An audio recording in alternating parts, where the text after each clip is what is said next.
मोदी सरकार का सपना है कि आने वाले समय में भारत को विकसित भारत बनाना है। इसके लिए हर देशवासी को आगे आना होगा।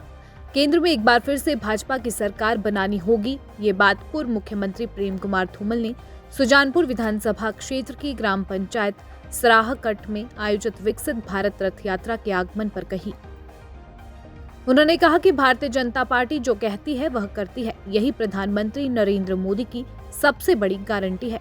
उन्होंने कहा कि केंद्र सरकार की योजनाओं का सीधा लाभ लोगों को मिल रहा है। इस बात की जानकारी इस रथ यात्रा के माध्यम से ली जा सकती है और विशेष रूप से जो लोग केंद्र सरकार की योजनाओं का लाभ किसी कारणवश नहीं ले पा रहे हैं, उन्हें योजनाओं का सीधा लाभ मिले। इसके लिए विकसित भारत रथ यात्रा उन लोगों के लिए वरदान बनकर सामने आई है।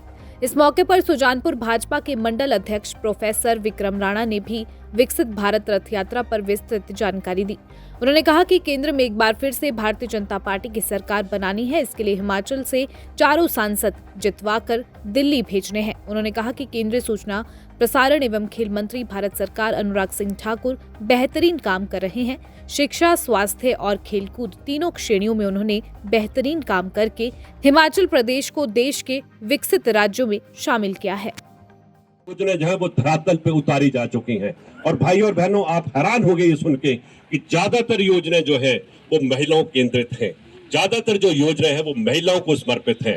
ज्यादातर जो योजना है वो युवाओं के लिए समर्पित है, क्योंकि मोदी जी को पता है जब तक भारत की महिला सशक्त नहीं होगी, भारत सशक्त नहीं होगा। मोदी जी को यह भी पता है कि जब तक भारत का युवा है वो सशक्त नहीं होगा, भारत सशक्त नहीं होगा। तो कहीं न कहीं विकसित भारत की जो यात्रा है, विकसित भारत को जो रास्ता है, वो महिलाओं के माध्यम से, युवाओं के माध्यम से कहीं न कहीं वो निकालने का वो भी प्रयास कर रहे हैं। भाई और बहनों, कभी आपने सोचा था 12 करोड़ इज्जत घरों की मैं बात कर रहा हूँ, मैं शौचालयों की बात कर रहा हूँ कि 2014 में जब मोदी सरकार बनी थी तो उन्होंने एक स्वच्छ भारत मिशन शुरू किया था और स्वच्छ भारत मिशन के तहत ही ये 12 करोड़ इज्जत घर आज पूरे भारतवर्ष के अंदर बन चुके हैं।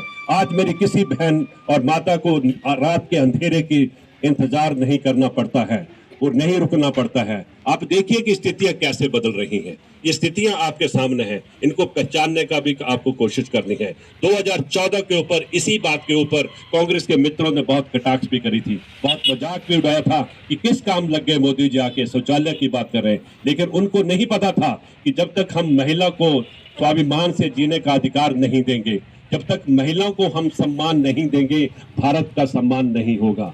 बहन अर्चना जी ने बहुत अच्छा कहा कि आज अंतर्राष्ट्रीय पटल के ऊपर भारत की जो पहचान बनाई है वो मोदी जी के कारण ही बनी है। भाई और बहनों, इस बात का आपको ध्यान में रखना है। दैनिक सवेरा टीवी के लिए सुजानपुर से गौरव जैन की रिपोर्ट।